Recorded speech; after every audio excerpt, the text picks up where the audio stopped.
Namaskara. So, welcome to the chapter 9 of the Seeker's Journal series. So, last time I explained that like how I finally got initiated to Shambhavi Mahamudra, and today we'll continue from there. So, after completing my initiation, I went back to Bangalore.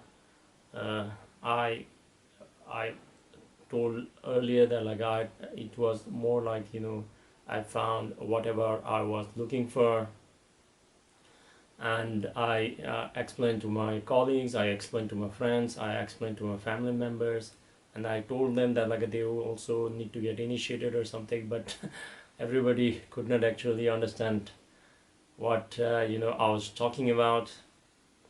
So as things passed by, although some element of my experience was still there while I was practicing Shambhavi Mahamudra at home. The mandala was going on, I was doing twice a day, but it was not as intense as I was expecting, but it was working very nicely. But somewhere I was still had lot of compulsions within me. It was something, what is it called as, the karma of the past. It had not left the momentum, it was still going on.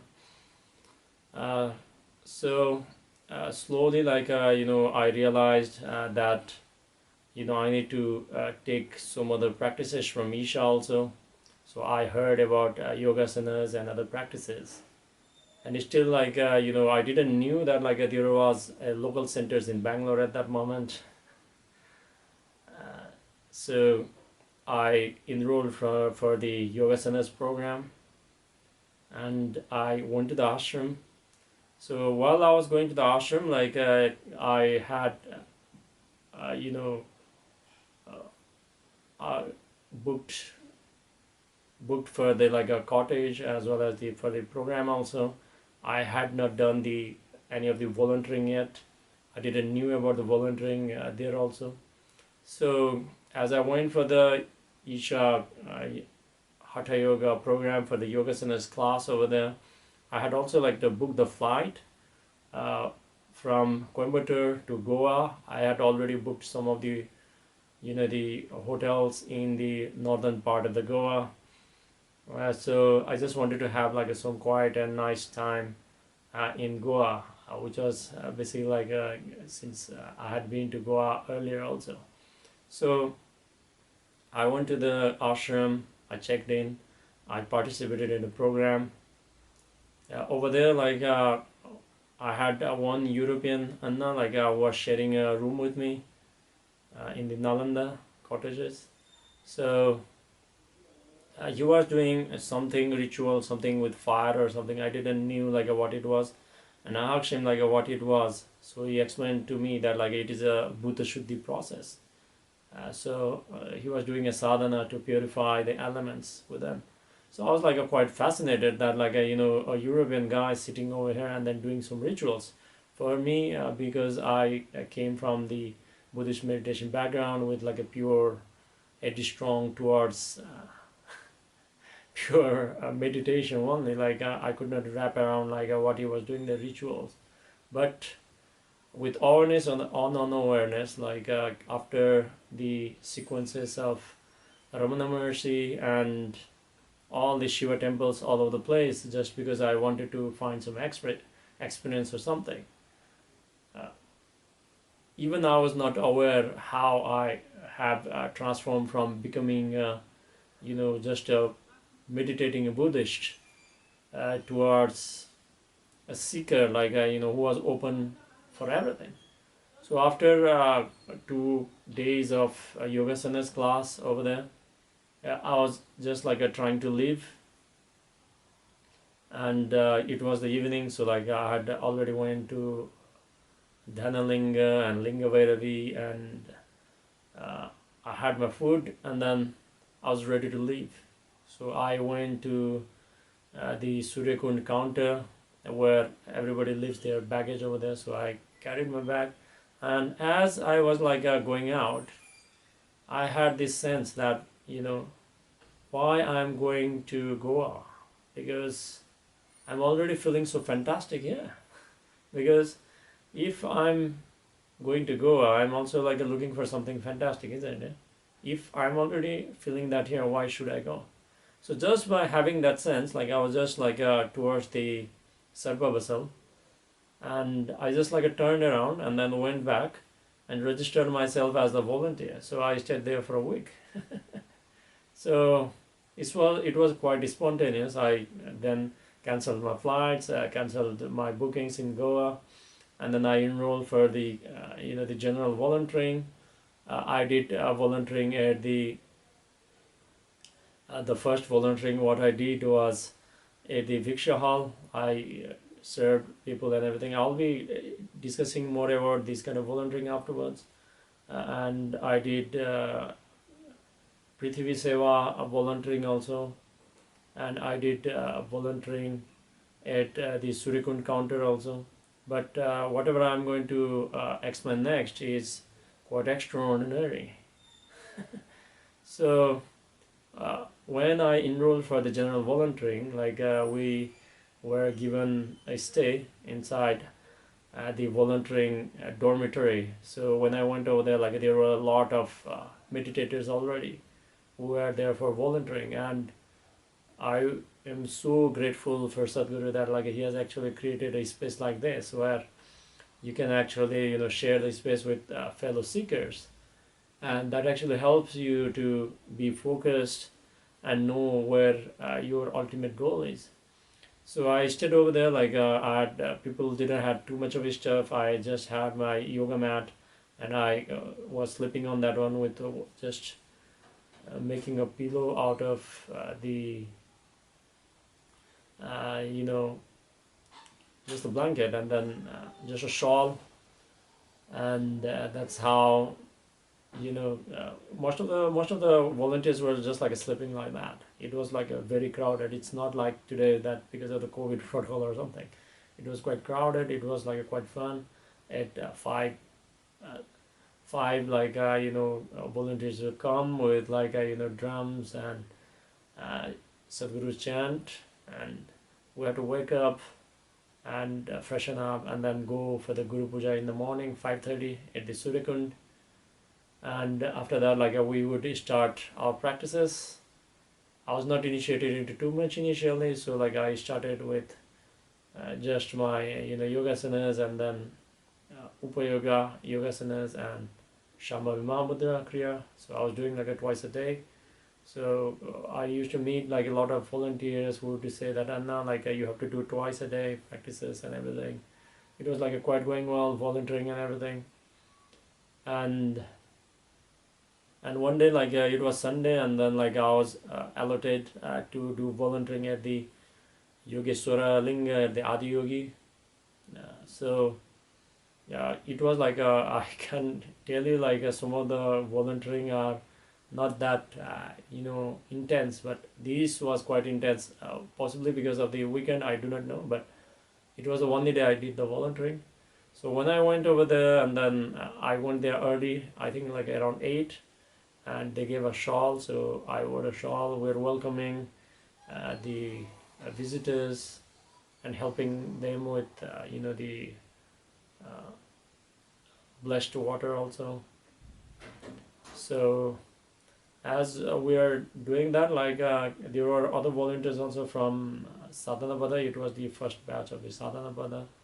So we're all like doing volunteering over there, and finally like the time for the break came for the the breakfast.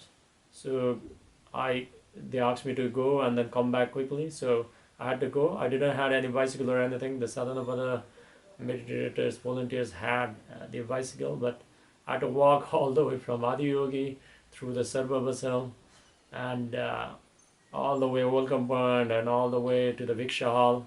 Had a meal, and then come all the way back again through the same route to Adi Yogi. So it was a very long journey and everything, and it would take a long route. So by the time I came back, one of the volunteer came to me and said that the the in charge is actually like quite furious because the moment I left for my lunch, like the crowd actually multiplied. So it was quite difficult for them to handle the visitors. I was like literally little bit shocked also, like how is it possible and everything that meditators also get angry or something. Although like I was also angry sometimes, but it is like quite interesting to see.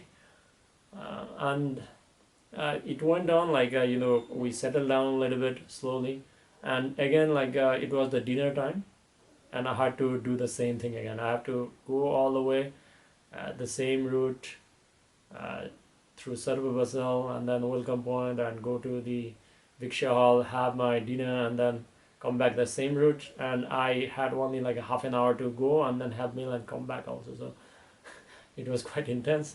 But while I was coming back from the Welcome Point towards the Sarva Basel, something came in my mind, and then the mind was saying that like, why are you wasting your life here?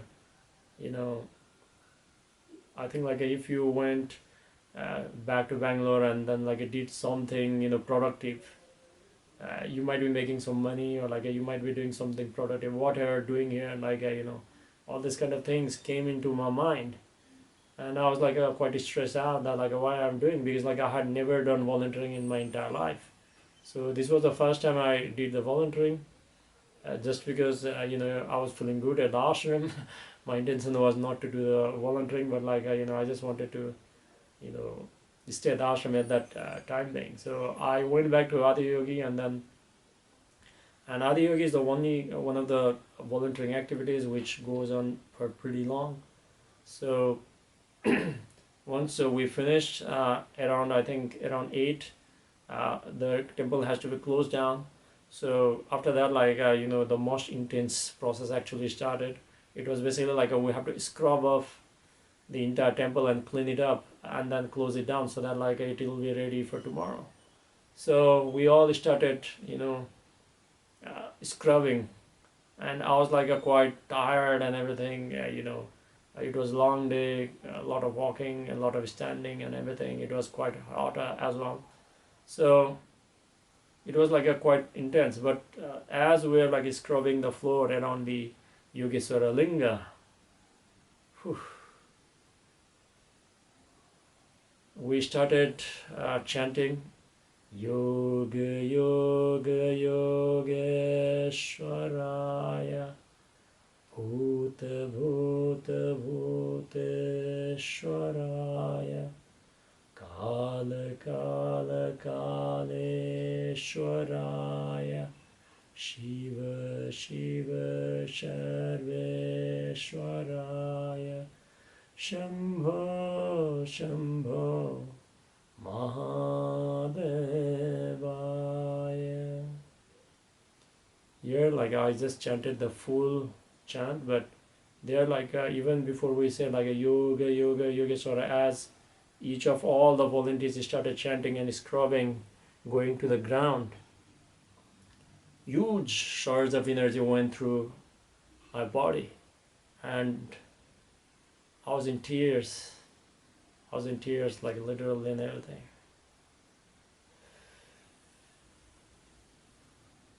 And I finally knew the power of karma yoga and divinity, that most of the people actually do lot and lot of sadhana, just like I did for very many, many years, unknowing like where I was going. But here, without doing any intense sadhana, just by coming and offering yourself, even though I had a resistance possibly for entire day, or at least sometimes like I was feeling calm, like without any resistance. Sometimes I had very intense resistance, but the moment that happened, just a little bit of openness at that moment, like whatever people would take for a long, long time, I was given it that just the instant. So I was in tears. We finished that, and I look at the faces of all the other volunteers. They were all glowing, crazy insane. And as I came back to the dormitory, I saw that all these people, like all volunteers, like I saw, they were all sleeping on single yoga mat on the rock with minimal comfort. I think like if they had stayed at home, like they could have got like a bed, good bed, facilities, not protected from like the cold or hot weather or something. But they could just like sleep over there because of the grace of Sadhguru and the consecrated space of the ashram. And I could finally realize what it was. And as the volunteering days passed by, finally the day come for me to go back to Bangalore. So next morning, like I took a bus from the ashram and came to the Gandhipuram bus station again, where like the bus to Bangalore was waiting for me. When I went over there, I was shocked again this time because in the ashram, like everybody was like greeting everyone with the reverence, and you can see all the glowing and happy faces all around the place. The moment I reached, it was early morning, possibly I think around like a 7, and the conductor came angrily, screaming and everything, and like I was literally shocked that my experience was like this and it has went down, and I couldn't understand like why this guy was angry and everything. And it was again a learning for me, because although I had like a certain kind of experiences or I was initiated into the practices, but after a few months time or something, or even like a half a year or something, I would finally come to realize that like my practice was still not established. It was still influenced by the external factors. So that is where I completed my first volunteering, and then like I came back to the Bangalore. There were more things to be done in the ashram, so I went back to the ashram several times again to do Surya Shakti and Surya Kriya practices, programs, and Bhutasati program also. So I did all my programs in the ashram, and I was going back and forth. And some of the annas from the Sadhana Pada, they used to ask me whether like where I was from, and then like I told them like I come back and forth from Bangalore. Some of them said that like you're lucky and everything, and some of them actually thought that like I was a part of the first batch of the Sadhana Pada. So it was quite blessing for me to share the space with other people. I'll be making like separate videos on my experience of doing several voluntary activity at the ashram, but it was quite fulfilling, and I was actually finally on the right path, because I was no longer had to go to a specific place running here and there. Things were actually becoming more under control. So I'll be sharing the what actually happened next in the chapter 10.